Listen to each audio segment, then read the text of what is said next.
There are many ways to get the things that we want for ourselves in our lives. But basically, it all begins with how we choose to think. As you think, so shall you be. I don't know why you do what you do.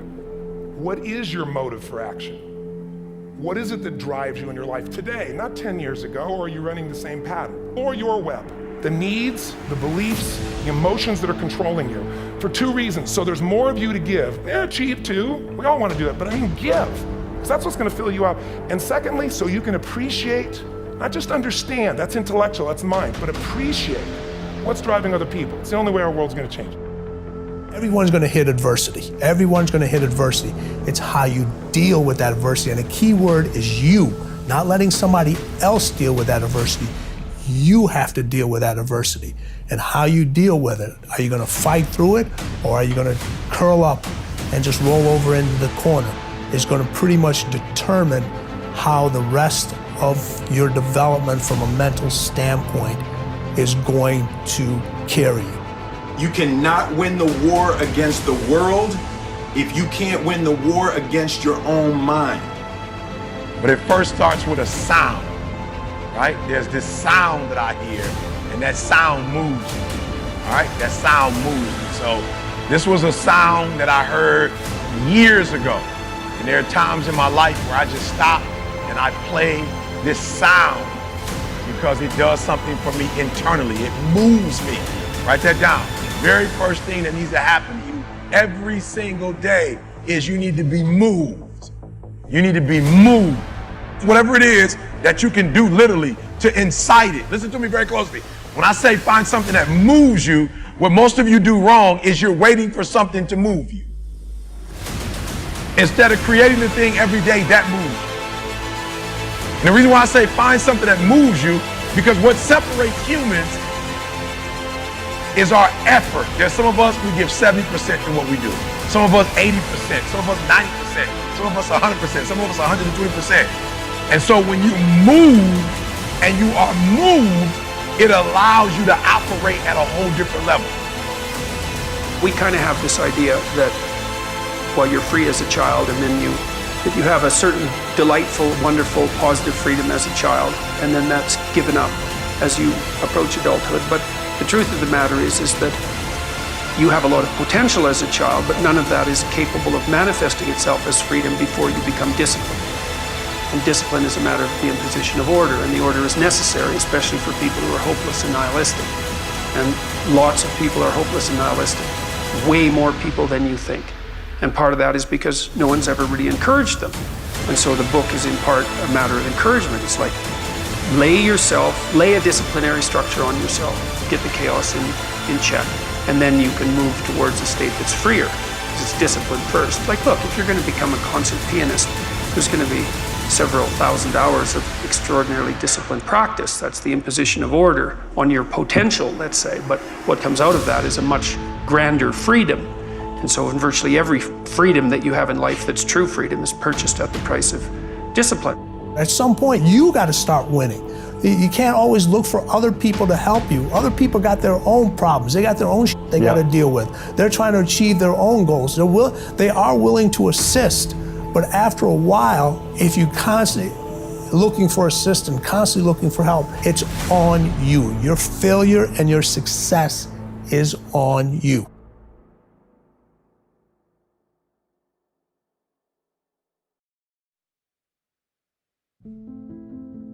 You wouldn't be having that opposition if you didn't have something great in you. If your dream wasn't alive and on track, right on schedule to come to pass, you wouldn't have so many things coming against you. But when the enemy looks at you, he says, oh no, here comes another dreamer. Here comes another person full of faith, believing that they have seeds of greatness, not moved by their circumstances, not upset because they have a delay. They're a dreamer. They know they have the favor of God. They know because they believe all things are possible. They know God can make a way when they don't see a way. Friends, when you're a dreamer, you're dangerous to the enemy. You give him a nervous breakdown. He knows you're headed to a new level. He knows you're coming into overflow. He knows you're going to set a new standard for your family. And here's the most important thing. He knows there's nothing He can do to stop you. The forces that are for you are greater than the forces that are against you. But He will work overtime trying to convince us to settle, to give up, to stay where we are. You have to remember this principle. When negative things happen, that's not stopping your destiny. That's a sign that you're on your way to your destiny. Every delay, the setbacks, the disappointment, that didn't stop your dream. It's all a part of the process. Say, birds of a feather flock together. You run around with losers, you will end up a loser. Unconsciously, you will pick up their ways, you'll pick up their habits, you'll pick up, most importantly, their attitude about life. If you're around cynical, negative people all the time, you will become cynical and negative.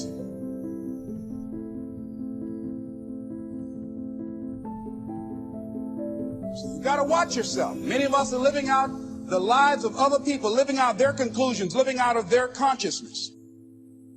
The other thing is that you begin to looking at your life and looking at what it is that you want to achieve. Another crucial thing that you must do is align yourself with powerful people. Align yourself with people that can encourage you, people that can empower you, people that you can learn from, people that you can grow from. That's very important. See, if you have people around you that can contribute to your growth. When I wanted to become a speaker, I joined the National Speakers Association.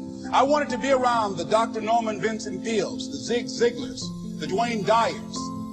I wanted to be around people that were doing what I wanted to do. I wanted to learn from them.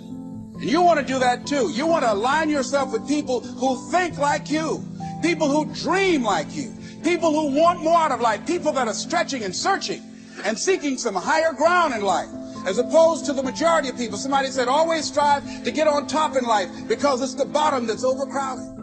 And see, you don't want to be on the bottom. See, it's easy to be on the bottom. It doesn't take any effort to be a loser. It doesn't take any motivation, any drive in order to stay down there on a low level.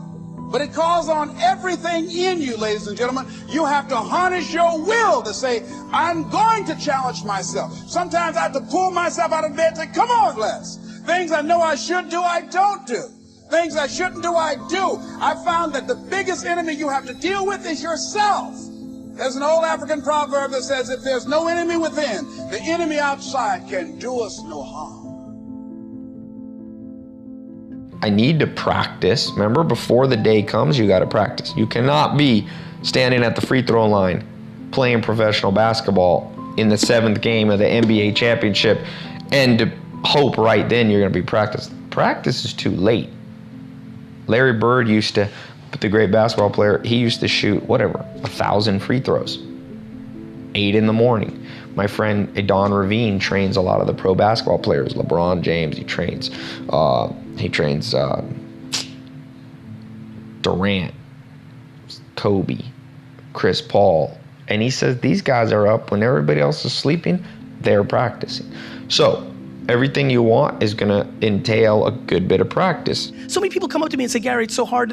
I look at their Instagram and they're not posting any of their content with hashtags, which is a by accident way to pick up exposure in a world where they have no money. When you have no money, when I took over my dad's business, I did $3 million a year, 10% gross profit, $300,000 before expenses. My first year marketing budget was $14,000. When you have no money, and I built that business from a $3 to a $60 million business in 5 years, I had to make every penny perfect. So I was right about email marketing in '96, and I was right, and because of that I had 91% open rates. When Google AdWords came out, the day it came out, I paid 5 cents a click for words before anybody bid me up, and I was super right, and that worked. How much is that luck versus preparation, and do you ever get anything wrong? What do you do when you make a mistake? I get everything wrong. It's just that I can't recall it because once it's wrong, I'm moving on to the next thing. Like dwelling on what you f***ed up on is the quickest way for the next thing not to work. Right? Yeah. So I think I do everything. I mean, you know this is a fun thing to say. Some people in the back know this. I was a breakout YouTube star in the first year, 2006. I decided that the right strategy was to leave YouTube completely and go to Vidler because Vidler offered me equity in their company, and I've left an enormous amount of attention. I deviated from my intention thesis to do short-term economics and equity in a company, and I lost. When D-Rock finally came in my life 2 years ago and we started to try to build up my YouTube for the first time, I was sitting on 40,000 followers in a world where I could have had millions if I just stayed the course. So I make mistakes all the time. I'm reorging VaynerMedia every day because it's based on a mistake I made the prior year. I just don't give a fuck about my mistakes. Everybody else cares about your mistakes. If you're worried about your own mistakes, you've already lost. You know, I'm always looking for new ways to explain the power of the 5-second rule and the power of 5-second decisions. And I read something that Tim Ferriss said that really resonated with me. And he had this one line buried in a podcast somewhere that just jumped out, and it's stuck. And what he said is, he said something about how there's a gap between the world and the things that trigger you and your response. And your entire life is that gap. When you start to, this is not what he said, I kind of identified this gap, and I, of course, intrinsically was like, well, absolutely, that's the 5-second window between instinct or stimulus and your reaction. And when you start to understand that your whole life plays out in this 5-second gap, and that there's a gap that's 5 seconds long between fear and courage, and there's a gap that's 5 seconds long between self-doubt and confidence, that is your life. And what's super cool about understanding that your whole life is inside this gap is it's so small, everybody, that you have the ability to control it. Life's always gonna throw triggers at you, and there will always be all kinds of cool things that inspire you, your wisdom, and you get to choose what happens in that gap. Do you succumb to an excuse, or do you push yourself forward? You went to Harvard and you dropped out. Have you ever thought how your life could be better off if you had gotten your Harvard degree? Well, I'm a weird dropout because I take college courses all the time. I love learning company courses and things, so I loved being a student. And there were smart people around, and you know, they fed you and they gave you these nice grades that made you feel smart. So I feel it was unfortunate that I didn't get to stay there, but I don't think I missed any knowledge because, you know, whatever I needed to learn, I was still in a learning mode. I came up with a slogan, and I tell it to my kids all the time. I say, there's no losing, only learning. There's no failure, only opportunities. And there's no problems, only solutions. So to me, what failure is the mother of all success. If it wasn't for Michael Jordan getting cut from his 9th grade basketball team, he wouldn't have became Michael Jordan. You know, if it wasn't for, I seen an article the other day where they were talking about Oprah Winfrey and how she got fired because she wasn't good for television. You know, you got people like Walt Disney who got fired, if I'm not mistaken, from a newspaper saying he had no imagination. ¿Tú me entiendes lo que te estoy diciendo? These are the same people that I got to deal with. Tell me what's not a hit record. Right. So what do you tell them? You tell them, you know that all they can do is learn and come back bigger, better, stronger. Because all it's going to do is lead you in the right direction. See, if you're always winning, then you don't really understand what it is to win. You got to take those losses. You got to take those hits. There's got to be the valleys, the peaks, the ups, the downs. In order for you to, when it does happen, you go, wow, qué rico. You know, this is what it's all about. And not only that, it's never about making it, guys. It's always about maintaining it. That's the toughest part. Patience is for the impatient. That in fact, when you're getting started and your in-laws are making faces at you and you're not sure if you're going to be able to pay the rent and you don't know why you're living in Brooklyn to begin with and you're going to have to move back to Florida, it's easy to say, you know what? I need to go faster to pick up these scraps and pick up these scraps. And sometimes what that does is it gives you the foot up to get to the next level, but sometimes what that does is it just makes you a scrap collector.